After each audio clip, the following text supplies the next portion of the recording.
இந்த புனித வெள்ளி நாளுக்கான கர்த்தருடைய வார்த்தை அப்போஸ்தலர் புத்தகம் 3 அதிகாரம் 15 வசனம்.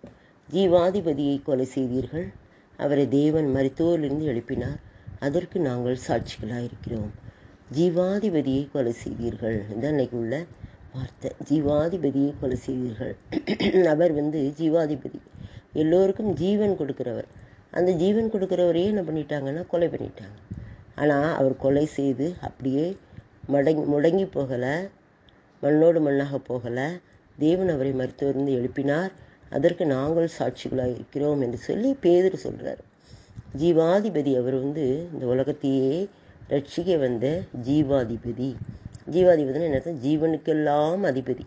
இந்த உலகத்தில் உள்ள அனைத்து ஜீவன்களுக்கும் அதிபதி அவர்தான். அவர்தான் நமக்கு ஜீவனை கொடுத்தவர். இயேசு கிறிஸ்துவாக அவர் பிதாவோடு இருக்கும்போது சுவாசத்தை, பிதாவை தேவன் தம்முடைய சுவாசத்தை ஊதி நம்மை என்ன செய்தார்? ஜெரிப்பித்தார். நம்ம எல்லாரும் அவருடைய ஜீவனை பெற்றவர்களாக இருக்கிறோம். அதனால் அவருக்கு பேர் ஜீவாதிபதி. அந்த ஜீவாதிபதியவே என்ன செய்துட்டீங்க? நீங்கள் கொலை செய்துட்டீங்க.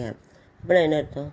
நாம் நம்முடைய பாவங்களினாலும் நம்முடைய மீறுதல்களினாலும் அவரை என்ன செய்கிறோம்? நம்ம கொலை பண்ணிட்டோம். நம்முடைய பாவங்களுக்காக அவர் மரிக்க வேண்டும் என்கிற அந்த கட்டளை நிறைவேறுகிறது, அந்த பிரமாணம் நிறைவேறுகிறது. அதனால் நாம் அவரை என்ன செய்கிறோம்? கொலை செய்கிறோம் அப்படின்னு சொல்லி அப்போஸ்தலரில் பேதுரு சொல்லுவார். நீங்கள் அவரை என்ன பண்ணீங்க? உங்களுடைய அக்கிரமங்கள்னாலும் பாவங்கள்னாலும் நீங்கள் மரித்து போயிருந்தீங்க. உங்களுக்காகத்தான் அவர் மரித்தவராக மாறினார். அவர் இரக்கத்தில் ஐஸ்வர்யமுள்ளவராக என்ன செய்தார்? தம்முடைய மிகுந்த அன்பினாலே அக்கிரமங்களில் மரித்த நம்மை என்ன செய்தார்? கிறிஸ்துவுடனே கூட உயிர்ப்பித்தார். கிருபையினாலே தான் நம்ம ரட்சிக்கப்படுவோம். அவருடைய சிலுவையின் மரணம் நம்ம என்ன செய்து? பகையாக நின்ற பிரிவினையாகிய நடுச்சுவரை தகர்த்து, சட்டத்திட்டங்களான நியாயப்பிரமாணத்தை தம்முடைய மாம்சத்தினாலே ஒழித்து, இருத்திரத்தரை தமக்குள்ள ஒரே புதிய மனுஷனாக சிருஷ்டித்து, இப்படி சமாதானம் பண்ணி பகையை சிலுவையினால் கொன்று, அதனால இருத்திரத்தாரையும் ஒரே சரீரமாக தேவனுக்கு ஒப்புரவாக்கினார். ஒப்புரவாக்குதலின் ஊழியத்தை அவர் தன்னுடைய மரணத்தின் மூலமாக செய்தார். அவர் ஜீவாதிபதி, நம்ம எல்லாருக்கும் ஜீவனை கொடுத்த அதிபதி. அவரை நாம் கொலை செய்தோம். ஆனால் அவர் நம்ம என்ன செய்தார்? உயிரோடு எழுப்புவதற்காகவே அவர் உயிரோடு எழுந்தார். அவருடைய மரணம் நமக்கு என்னது? ஆதாயமாக. சாவு எனக்கு ஆதாயம். அவருடைய மரணம் நமக்கு ஆதாயமாக இருந்தது. ஏன்னா நம்மை மீட்பதற்காகவே சிலுவையில் தன்னுடைய ஜீவனை கொடுத்தார். நாம் அவர் மூலமாக உயிர்ப்பிக்கப்படுகிறோம்.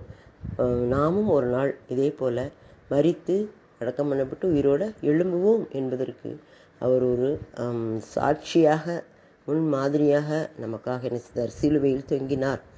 நம்முடைய பாவங்களை தீர்க்கவே அவர் சிலுவையில் தொங்கினார். நமக்கு ஜீவன் கொடுக்கவே ஜீவாதிபதியாகிய அவர் சிலுவையில் மரித்தார். இந்த நாளில் கூட நம்ம ஒவ்வொரு ஆலயங்களிலும் அவர் சிலுவையில் பேசின 7 வசனங்களை நாம் தியானிப்போம். ஒவ்வொரு வசனமும் கேட்குற மக்களுக்கு ஆசீர்வாதமாக இருக்கணும். அதுக்காக நம்ம ஜெபித்து கொள்ளுவோம். அவர் 7 வசனங்களையும் அவர் சிலுவையில் சொன்னபோது நமக்காகவே அதை ஒவ்வொரு வசனங்களாக நமக்கு நாம் எப்படி நடக்கணும், நம்ம எப்படி இருக்கணும், நம்ம எப்படி நம்முடைய ஜீவனை பாதுகாத்து கொள்ளணும், அவருக்குள்ள நம்ம எப்படி பாவத்திலிருந்து விடுதலை பெறணும் என்பதை வழிகாட்டுவதற்காகவே அவர் அந்த 7 வார்த்தைகளை பேசுகிறாரு.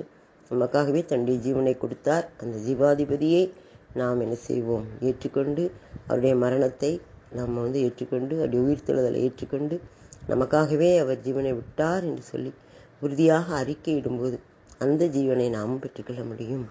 அவர் ஜீவாதிபதியாக இருக்கிறது. அவருடைய பிள்ளைகளாகிய நம்மையும் ஜீவனை உடையவர்களாக என்ன சொல்ல மாற்றுவார். நாமும் அழிந்து மரித்து மண்ணோடு மண்ணாக போகிறவர்கள் அல்ல, அவருடைய ஜீவனாலே நாம் ஜீவன் பெற்று இந்த உலகத்தில் உயிர் வாழ அழைக்கப்பட்டிருக்கிறோம். நம்மையும் அவரிடத்தில் ஒப்புக் கொடுப்பார், பெரிய காரியங்களை செய்வார். வரக்கூடிய நாட்களில் கர்த்தர் தாமே நம்மை இந்த சிலுவை மரணத்தின் மூலமாக ஆசீர்வதித்து அவருக்குள்ளே நம்மை ஒப்புரவாக்கி அவருடைய பிள்ளைகளாக மாற்றி ஒரு புதிய ஜீவியத்தை நமக்கு தந்து நம்மை ஆசீர்வதிப்பார்.